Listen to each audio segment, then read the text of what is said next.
नमस्कार, मैं अशोक कुमार पांडे। स्वागत है आपका टीसीएच पर। गोदी मीडिया सरकार के साथ मिलकर आपको किस तरह से बेवकूफ बना रहा है, उसके एक एग्जाम्पल से बात शुरू करता हूं, फिर बाकी बातें करूंगा। आज तक ने आज एक खबर चलाई और यह खबर थी पोस्टर खबर। इस पर बताया गया कि उज्ज्वला गैस योजना का जो लाभ लेते हैं, जो उसके लाभार्थी हैं, जिनको उज्ज्वला गैस योजना से गैस मिलती है, उनको सरकार ने भारी राहत दी है। 4 सिलेंडर्स पर भारी राहत मिलेगी। जब इस खबर की हकीकत जानने की कोशिश करेंगे तो पता यह चलेगा कि जब उज्ज्वला योजना शुरू हुई थी तो 9 सिलेंडर्स की बात थी। यानी साल में 9 सिलेंडर आपको 300 रुपए की एक्स्ट्रा छूट के साथ मिल रहे थे, सब्सिडी के साथ मिल रहे थे। योजना लाई गई थी, कहा गया था कि घर घर में गैस सिलेंडर पहुंचेगा, 300 रुपए कम मिलेगा तो लोग खरीद लेंगे, यह कहा गया था। अब उसके बाद 9 से घटाकर यह नंबर कर दिया गया 6, यानी साल में 9 सिलेंडर नहीं मिलेंगे, 6 ही सिलेंडर आपको सब्सिडी पर मिलेंगे। और अब वो नंबर 6 से घटाकर 4 कर दिया गया है, यानी साल में आपको सिर्फ 4 सिलेंडर अब मिलेंगे सब्सिडी पर, जो पहले 9 मिला करते थे। और आज तक यह खबर चला रहा है कि लोगों को भारी राहत मिलेगी। अब आप सोचिए, नंबर घटाकर 9 से 4 कर दिया गया। जहां आप पहले 9 सिलेंडर साल में ले सकते थे, अब सिर्फ 4 सिलेंडर ले सकते हैं। और आज तक इस पर सरकार की आलोचना करने की जगह, यह सवाल पूछने की जगह कि गरीबों के सिलेंडर की संख्या आप घटाते क्यों जा रहे हैं, 9 से घटाकर 6 कर दिया, 6 से घटा के 4 कर दिया, कल घटाकर 2 कर देंगे आप, ये सवाल पूछने की जगह सरकार की तारीफ कर रहा है, सरकार का बचाव कर रहा है और एक फर्जी खबर चला रहा है भारी राहत की। जबकि इस राहत की हकीकत यह है कि एक तो घट के 4 हो गए, वो मैंने आपको बता दिया। दूसरा, 300 रुपए सब्सिडी मिलती थी, बहुत अच्छी बात है। अब 90 रुपए के आसपास, 89 रुपीस के आसपास सिलेंडर महंगा हो गया। तो यानी अब जो सब्सिडी है वो कुल मिला जुला के इन लोगों को जो पड़ेगी वो 220 रुपए की या 221 रुपए की सब्सिडी बढ़ेगी। तो गैस के सिलेंडर का दाम बढ़ने से सब्सिडी अपने आप कम हो गई और साथ में सिलेंडर्स की संख्या घटाकर 4 कर दी गई। और हमारा गोदी मीडिया इसको ऐसे दिखा रहा है, लोगों के दिमाग में ऐसे भर रहा है जैसे लोगों का फायदा हुआ। वैसे इसका असर हुआ है। लोगों के दिमाग में गोदी मीडिया और व्हाट्सएप से जो लगातार माहौल बनाया गया है, आज कंडीशन यह है कि डीजल पेट्रोल के दाम बढ़ रहे हैं। लोगों से पूछिए तो लोग कहते हैं अरे क्या करें, पूरी दुनिया में तो यह दिक्कत चल रही है। उनके पास यह खबर नहीं पहुंची है कि पूरी दुनिया में जो पेट्रोल, डीजल या क्रूड ऑयल की प्राइस है वो कोई बहुत ज्यादा नहीं बढ़ी है और दरअसल घटी है पिछले दिनों में। और जिसके बाद पाकिस्तान और चाइना और दूसरी भी कई कंट्रीज ने अपने यहां पेट्रोल डीजल का दाम कम कर दिया है। यह कंडीशन है, लेकिन लोगों के दिमाग में भर दिया गया है कि कंपनियां घाटे में चल रही हैं। अब आपको याद होगा कि खबर आई थी और यह खबर हिंदुस्तान टाइम्स में आई थी 21 तारीख को, जो यह बता रही थी कि जनवरी से मार्च 2026, 28 फरवरी को यह जंग शुरू हुई है। यानी आप समझ लीजिए कि जंग का भी 1 महीना इसमें शामिल है। इस पूरे पीरियड में जो हमारी सरकारी तेल कंपनियां हैं, उन्होंने 19,470 करोड़ यानी 19,470 करोड़ रुपीस का नेट प्रॉफिट कमाया है। यानी उस समय भी ये प्रॉफिट कमा रही थी और अब यही कंपनियां कह रही हैं कि हमें नुकसान हो रहा है, इसलिए हम प्राइस बढ़ाएंगे। जब दुनिया में क्रूड ऑयल की प्राइस 50, 60, 70 पहुंच गई थी, तब भी हमारे यहां सोने के भाव पेट्रोल बिक रहा था, 90-100 रुपए का पेट्रोल बिक रहा था, 90 से 100 रुपए के बीच में। तब भी ये कंपनियां जबरदस्त प्रॉफिट कमा रही थी। जब प्रॉफिट कमा रही थी, दुनिया के मार्केट में तेल का प्राइस कम हुआ था, तो हमारे यहां तेल का प्राइस घटाया नहीं गया। लेकिन जब बढ़ा है तो खट से बढ़ा दिया गया है, जबकि इतना बढ़ा भी नहीं है। और जनता को लगातार ये घुट्टी पिलाई जा रही है कि इंटरनेशनल मार्केट में हालत खराब है और फलाना है और ढिमका है। सवाल ये पूछना चाहिए, अगर इंटरनेशनल मार्केट की हालत इतनी खराब है तो पाकिस्तान और चाइना में तेल कैसे कम हो रहा है? वो सब कहानियां मैं आपको बता चुका हूं कि चाबहार जहां हजारों करोड़ खर्च करने के बाद भारत सरकार अमेरिका के दबाव में पीछे हट गई। अगर चाबहार आज होता तो हमें स्ट्रेट ऑफ हॉर्मुज की जरूरत ही नहीं पड़ती। चाबहार से ईरान का तेल सीधे हमारे पास मुंबई में आ जाता और हमें तेल की कोई दिक्कत नहीं होती। चाबहार वापस लिया गया अमेरिका के दबाव में। अब अमेरिका का दबाव नरेंद्र मोदी सरकार लगातार क्यों मानती है, यह मैं आपके ऊपर छोड़ देता हूं। आप बेहतर जानते हैं, हमारे जैसे लोग 50 बार बता चुके हैं। और आप देखिए इस झूठ को कितने लेवल पर कितनी जगह चलाया जाता है। हरदीप पुरी एक इंटरव्यू दे रहे थे, और हरदीप पुरी इस इंटरव्यू में कहते हैं कि केंद्र सरकार ने टैक्स घटा दिया है, राज्य सरकारें क्यों नहीं घटा रही हैं। कुल मिलाजुलाकर विपक्ष के ऊपर हमला करते हैं। ये भूल जाते हैं कि ज्यादातर राज्य सरकारें उनकी अपनी हैं। इस देश में सबसे ज्यादा तेल का दाम जहां पर है आंध्र प्रदेश, वहां पर एनडीए की सरकार है। और भी आप देखते चले जाएंगे तो राजस्थान हो गया या जहां भी बीजेपी की सरकारें हैं, वहां भी टैक्स घटाया नहीं गया है। टैक्स जबरदस्त वसूला जा रहा है। आप पेट्रोल डीजल खरीदते हैं और सरकार उस पर आपको जबरदस्त लूटती है। लेकिन जनता को पट्टी क्या पढ़ाई गई है? जनता को पट्टी यह पढ़ाई गई है कि इंटरनेशनल प्रॉब्लम चल रही है। इंटरनेशनल प्रॉब्लम अच्छा बहाना मिल गया है और इसीलिए रुपया गिर रहा है तो भी कहा जा रहा है इंटरनेशनल प्रॉब्लम चल रही है। मैं तो यह पूछ रहा हूं कि पिछले 7-8 सालों में जब से यह सरकार आई है रुपया लगातार गिर रहा है, तो क्या 7-8 सालों से इंटरनेशनल प्रॉब्लम चल रही थी? मैं तो यह पूछना चाहता हूं कि आपका रुपया पाकिस्तान के रुपए से ज्यादा तेजी से क्यों गिर रहा है? क्या पाकिस्तान पर इंटरनेशनल प्रॉब्लम्स का असर नहीं पड़ रहा है? चाइना का युआन मजबूत कैसे हो रहा है जब इंटरनेशनल प्रॉब्लम चल रही है? आपका रुपया दुनिया में सबसे ज्यादा तेजी से गिरने वाली मुद्रा कैसे बन गया? कैसे ऐसी करेंसी बन गई जो दुनिया में सबसे खराब परफॉर्मेंस करने वाली करेंसीज में है? इसका सवाल ना गोदी मीडिया देगा, ना नरेंद्र मोदी देंगे, ना अमित शाह देंगे, ना हरदीप पुरी देंगे। और जो हमारी वित्त मंत्री हैं निर्मला सीतारमण जी, उनकी बात तो छोड़ ही दीजिए। जो वित्त मंत्री प्याज की कीमत बढ़ने पर कहे कि मैं तो प्याज लहसुन खाती नहीं, उस वित्त मंत्री से कोई भी उम्मीद करना बेकार है। हकीकत यह है, वॉल स्ट्रीट जर्नल में सदानंद धूमे का एक आर्टिकल आया है जिसका हिंदी में अनुवाद होगा, अगर उसका जो उन्वान है, उसकी जो हेडिंग है, अगर उसका हिंदी में अनुवाद करें तो वो अनुवाद होगा कि भारत अपनी आर्थिक बढ़त को खो रहा है। अगर उस आर्टिकल को बहुत गौर से पढ़ा जाए तो समझ में आता है कि नरेंद्र मोदी ने 12 साल पहले जो वादा किया था कि भारत की इकॉनमी को मॉडर्न बनाएंगे, वो कहीं से पूरा नहीं हुआ। रुपया तेजी से कमजोर हो रहा है, विदेशी निवेश लगातार घट रहा है। आप सोचिए, फॉरेन डायरेक्ट इन्वेस्टमेंट 2 महीने के अंदर $28 बिलियन से घटकर, कल टाइम्स ऑफ इंडिया की खबर थी, $28 बिलियन से घटकर $2 बिलियन रह गया है। $26 बिलियन का फॉरेन डायरेक्ट इन्वेस्टमेंट यहां से चला गया। और वो कहानी में बार बार सुनाता हूं कि जब सदन के अंदर सवाल निर्मला सीतारमण से पूछा गया था कि एफआईआई और एफपीआई देश से बाहर क्यों जा रहे हैं, और यह सवाल 2 साल पहले पूछा गया था। 2 साल पहले कांग्रेस के नेता ने जब यह सवाल पूछा था तो निर्मला सीतारमण कह रही थी कि हमारा लोकल इन्वेस्टर इतना मजबूत है कि एफपीआई और एफआईआई में कम एंड गो हमें कोई फर्क नहीं पड़ता कि विदेशी निवेश हमारे यहां आता है या जाता है।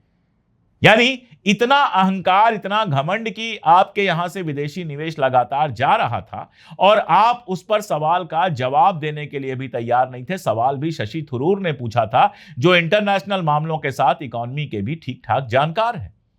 लेकिन सवाल का जवाब देने की जगह एकदम, जिसको कहा जाता है, पूरे घमंड के साथ कहा गया कि विदेशी निवेश आए या जाए हमें कोई फर्क नहीं पड़ता है। नतीजा मैंने आपको बताया, 2 महीने के अंदर $28 बिलियन से घटकर $2 बिलियन हो गया है हमारा विदेशी निवेश। फॉरेन रिजर्व्स की यह हालत है कि प्रधानमंत्री कहते हैं कि विदेश मत जाओ, और प्रधानमंत्री की बात सुनने की आदत यह है कि हमारे न्याय मंत्री जो है, कानून मंत्री, वो 75 जजों को लेकर लंदन के दौरे पर चले गए हैं। आम जनता से आप कहिए कि विदेश मत जाओ। प्रधानमंत्री पिछले महीने गए थे, इस महीने फिर जा रहे हैं, अगले महीने फिर जाएंगे। चलो, वो तो प्रधानमंत्री हैं। मान लिया कि इंटरनेशनल मजबूरियां होती हैं, जाना जरूरी होता है, प्रधानमंत्री की बात मान ली। लेकिन 75 जजों को लेकर कानून मंत्री अगर इस समय बैडमिंटन खेलने के लिए गए हुए हैं, कहां? लंदन में, तो फिर आम जनता से किस भाषा में कहेंगे? वैसे आम जनता की औकात ही नहीं है विदेश जाने की। टिकट्स इतने महंगे हुए पड़े हैं और आम जनता की हालत इतनी खराब हुई पड़ी है। और देखिए, रुपया जब गिरता है तो क्या होता है। मान लीजिए आपको विदेश जाना है, बाकी सब छोड़िए, लंदन अमेरिका छोड़ दीजिए, दुबई जाना है आपको किसी काम से, आपका कोई रिश्तेदार रहता है और उसने कहा कि आ जाओ, घुमा भी देंगे और मिल भी लेंगे। 4 साल पहले 20 रुपए लगते थे 1 दिरहम के, आज वो बढ़ के 26 रुपए हो गए। यानी वहां अगर आप 1 दिरहम की सुलेमानी चाय पिएंगे तो अब आपके 26 रुपए खर्च होंगे, जो पहले 20 रुपए खर्च होते थे। अगर वहां से मान लीजिए आपका मन किया कि कोई अच्छी सी शर्ट खरीद लें, कोई अच्छी सी घड़ी खरीद लें, तो अब आपको रुपए में ज्यादा देना पड़ेगा। मैं कहना क्या चाह रहा हूं कि विदेश यात्राएं आपके लिए अब काफी महंगी हो चुकी हैं। लंदन जब मैं पहली बार गया तो पाउंड की जो कीमत थी वो 94 रुपए थी, आज 100 को क्रॉस कर चुकी है। डॉलर 100 के आसपास पहुंच चुका है, 95 तक पहुंच चुका है। आप जहां भी जाएंगे, आप ओमान जाएंगे तो पाएंगे रियाल क्रॉस कर चुका है, आप दुबई जाएंगे दिरहम क्रॉस कर चुका है। कोई ऐसी करेंसी नहीं है जिसकी तुलना में आपकी करेंसी बेहतर हुई हो। सारी करेंसी से आपकी करेंसी अगर बदतर हुई है तो यह मामला इंटरनेशनल नहीं है, यह मामला नरेंद्र मोदी की खराब आर्थिक नीतियों का है। जिस तरह की आर्थिक नीतियां बनाई गई, जिस तरह से अदानी अंबानी पर पैसे लुटाए गए, जैसे अमेरिका की गुलामी की गई और जिस तरह से हमारे देश की इकॉनमी को मैनेज किया गया, आज हालत यह है कि जीडीपी में हम कह रहे थे कि चौथे नंबर पर जाएंगे, उसमें पांचवें या छठवें नंबर पर आप पहुंच गए हैं। ब्रिटेन आपको क्रॉस कर चुका है। अगर पर कैपिटा इनकम यानी हर आदमी की इनकम जिसको कहा जाता है, अगर मान लीजिए घर में 100 रुपए की कमाई हो रही है और 4 लोग हैं तो पर कैपिटा इनकम होगी 25 रुपए, यानी जीडीपी जितनी है उससे जनसंख्या को डिवाइड कर देंगे तो निकल जाएगी ये चीज कि आपकी पर कैपिटा इनकम क्या है। अगर आप उसको देखेंगे तो उस मामले में आप बांग्लादेश से भी पीछे जा चुके हैं। बांग्लादेश की पर कैपिटा इनकम आपसे बेहतर हो चुकी है। ऐसी इकॉनमी आपने बनाई है कि चाइना आपसे चावल खरीदने के लिए मना कर रहा है, कह रहा है कीटनाशक का जो प्रयोग है वो ज्यादा है। आप यूरोप में जाएंगे तो ज्यादातर इंडियन स्टोर्स पे आपको जो यहाँ के पॉपुलर इंडियन मसाले हैं वो नहीं मिलेंगे, क्योंकि आप तो मसाले के नाम पर कैंसर बढ़ाने वाली चीज खा रहे हैं, यूरोप नहीं खाता। आम आपका नेपाल नहीं खरीद रहा है। खबर यह आई कि नेपाल ने कहा कि इंडिया का आम हम नहीं खरीदेंगे क्योंकि इंडिया के आम में कीटनाशक ज्यादा होते हैं। जापान की बात जाने दीजिए, जापान कह रहा है इंडिया की जगह हम बांग्लादेश से खरीदेंगे, हम मलेशिया से खरीदेंगे, इंडिया से नहीं खरीदेंगे क्योंकि इंडिया के आम में कीटनाशक ज्यादा हैं। दवाई जिसको यहां पर आप कहते हैं वो दवाइयां ज्यादा हैं। इससे आप अंदाजा लगा लीजिए कि अगर आप हिंदुस्तानी हैं तो आप सुबह शाम जहर खा रहे हैं, चाहे मसाला खाएं, चाहे फ्रूट खाएं, चाहे आम खाएं। ये इकॉनमी को बनाया गया है, इस तरह से हमारे यहां चीजें बनाई गई हैं कि दुनिया भर में हमारे सामान को लेकर, खाने पीने के सामान को लेकर सवाल उठ रहे हैं और बना बनाया कोई सामान तो हम बेचते नहीं हैं। ये कहानी मैं आपको पहले बता चुका हूं कि पहले होता क्या था।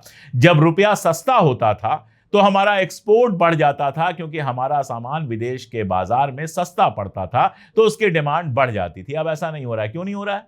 क्योंकि रुपया सस्ता होता है तो इंपोर्ट महंगा हो जाता है, बाहर से जो आप सामान मंगाते हैं वो महंगा हो जाता है। और आप मेड इन इंडिया की जगह मेक इन इंडिया कर रहे हैं। जो भी सामान बना रहे हैं उस सामान में बाहर से सब मंगाकर असेंबल कर देते हैं, असेंबल करके बेचते हैं, तो आपकी इनपुट कास्ट बढ़ जाती है जब रुपया डाउन होता है, क्योंकि सारा सामान तो इंपोर्ट होके आ रहा है। तो एक ऐसी इकॉनमी नरेंद्र मोदी जी ने बनाई है पिछले 12 साल में। निर्मला सीतारमण का तो नाम ही लेना बेकार है। कई बार मुझे लगता है कि वो बस कुर्सी पर बैठी हैं, कोई डिसीजन उनके हाथ में नहीं है, इसलिए सीधे मैं नरेंद्र मोदी की बात करूंगा। नरेंद्र मोदी जी ने ऐसी इकॉनमी इस देश की बनाई है कि हम हर चीज के लिए किसी ना किसी के ऊपर डिपेंडेंट हैं। कहा जाता है कि बाहर का सामान, विदेश का सामान ना खरीदो। मैं आपको चुनौती देता हूं, जाइए महीने का अपना सामान खरीदिए और महीने के सामान में टार्च भी होगा, अगर सेल भी होगा और बाकी सारी चीजें होंगी, तो आप देखेंगे कि खाने पीने के सामान, उसमें भी पैकेज सामान तो सारा बाहर का ही हम खरीद रहे हैं। चॉकलेट खरीदेंगे नेस्ले की, वो बाहर का है। आप जोड़ते चले जाइए, सारे सामान बाहर के हैं। खाने पीने की चीजों को छोड़कर बाकी सब बाहर का खरीदना पड़ता है, क्योंकि देशी प्रोडक्शन खत्म हो चुका है। प्रोडक्शन में कोई जोर ही नहीं दिया गया। सबसे ज्यादा पैसा दिया गया, आपके पॉकेट से निकालकर पैसा दिया गया अडानी को, कभी सब्सिडी के रूप में, कभी लगभग फ्री जमीन के रूप में, कभी किसी रूप में, कभी लोन माफी के रूप में। और आप मुझे बताइए कि अडानी नई कौन सी चीज बनाते हैं जो दुनिया के बाजार में बिक सके। मतलब इजराइल के साथ समझौता होता है, पूरी टेक्निक, सारे पार्ट्स यहां आते हैं, यहां ड्रोन बनता है, उसका इंडियन नाम दे दिया जाता है, लेकिन बेसिकली वो इजरायली ड्रोन होता है, क्योंकि सारा सामान भी वहीं से आया है। आप सिर्फ असेंबल कर रहे हो इंडिया के अंदर। कोई इंडियन फोन आप नहीं बता सकते हो जो सैमसंग के टक्कर का हो या फिर आपके एप्पल के टक्कर का हो। कोई ऐसा फोन नहीं बन रहा है, जबकि मोबाइल फोन को मार्केट में आए 25 साल 30 साल हो गए, लेकिन हम कोई एक ऐसा फोन नहीं बना पाए जिस फोन को इंटरनेशनल मार्केट में हम बेच सकें या नेशनल मार्केट में ही बेच सकें। जब आप फोन खरीदने जाते हो तो जो भी फोन खरीदते हो ज्यादातर विदेशों के बने हुए होते हैं। एक जमाने में शेयर मार्केट एक बड़ा सहारा बना था, मिडिल क्लास के लोग शेयर मार्केट में बहुत खर्च करते थे। आज कंडीशन यह है कि मार्केट कैप के मामले में, यानी मार्केट कैपिटलाइजेशन के मामले में, यानी टोटल शेयर मार्केट में जितने शेयर कंपनियों के लिस्टेड हैं उनकी टोटल वैल्यू के मामले में हम साउथ कोरिया जैसे मुल्क से भी पीछे हो गए हैं, ताइवान से भी पीछे हो गए हैं, 7वें नंबर पर हम चले गए हैं। और क्यों नहीं होगा? जब एक सोना चांदी के एक्सपोर्ट्स वाली राजेश एक्सपोर्ट्स कंपनी $15 लाख का घपला करती है तो इस देश में शेयर मार्केट का क्या हाल होगा आप समझ लीजिए। और ऐसी कंपनी में एलआईसी लगातार इन्वेस्टमेंट करती है। एलआईसी यानी हमारा आपका पैसा जिसके पास होता है कि कल को कुछ बुरा हो जाए तो एलआईसी हमारा भला कर सके, हमारा पैसा वापस कर सके। अगर ऐसे ही एलआईसी का पैसा अडानी जी के शेयरों में भी मिलता है, राजेश एक्सपोर्ट्स के भी शेयरों में मिलता है, यानी ऐसे ही हमारा आपका पैसा ऐसी जगहों पर लुटाया जाएगा जो सिर्फ और सिर्फ फ्रॉड कर रही हैं, तो कल हमारा आपका क्या हाल होगा, एलआईसी का क्या हाल होगा, वो आप समझ सकते हैं। करप्शन अपने हाईएस्ट लेवल पर है। मैनेजमेंट जैसी कोई चीज है ही नहीं। मोदी जी कांग्रेस के टाइम में कहा करते थे कि पॉलिसी पैरालिसिस है, पॉलिसी को लकवा मार गया है, पॉलिसी होगी तो लकवा मारेगा। अभी तो ऐसा लगता है कि कोई पॉलिसी है ही नहीं। पॉलिसी पैरालिसिस की बात आप छोड़ दीजिए, यह तो पॉलिसिस बैंकरप्सी है। किसी तरह की कोई पॉलिसी है ही नहीं और नतीजा यह है कि हमारी इकॉनमी, हमारा सब कुछ इतनी बुरी तरह से गिर रहा है कि आप देख भी नहीं पा रहे हैं। जब राहुल गांधी कहते हैं आर्थिक सुनामी आ रही है तो आपको मजाक लगता है, लेकिन आप याद कीजिए जब कोविड आने वाला था तब भी राहुल गांधी ने कहा था, सबको मजाक लगा था, और जब कोविड आया तो देश के अंदर क्या हुआ आप सबने देखा। वही हालत आज है। महंगाई लगातार बढ़ रही है, रुपए की वैल्यू लगातार घट रही है, हमारा फॉरेन करेंसी रिजर्व लगातार घट रहा है, गोल्ड रिजर्व को लेकर तमाम चिंताएं जताई जा रही हैं और प्रधानमंत्री और उनके बाकी लोग सांसद विधायक खरीदने में लगे हुए हैं, हिंदू मुसलमान में लगे हुए हैं। इकॉनमी का ऐसा सत्यानाश जो हुआ है उसका अंतिम परिणाम आपको और हमको झेलना पड़ेगा। इसलिए वो सोचे या ना सोचे, आपका और हमारा सोचना ज़रूरी है। यही वजह है कि मैं लगातार इकॉनमी पे वीडियोस बना रहा हूँ। ये आज के टाइम का सबसे ज़रूरी मुद्दा है। आपको क्या लगता है कमेंट में ज़रूर बताइएगा। जुड़े रहिए हमारे साथ।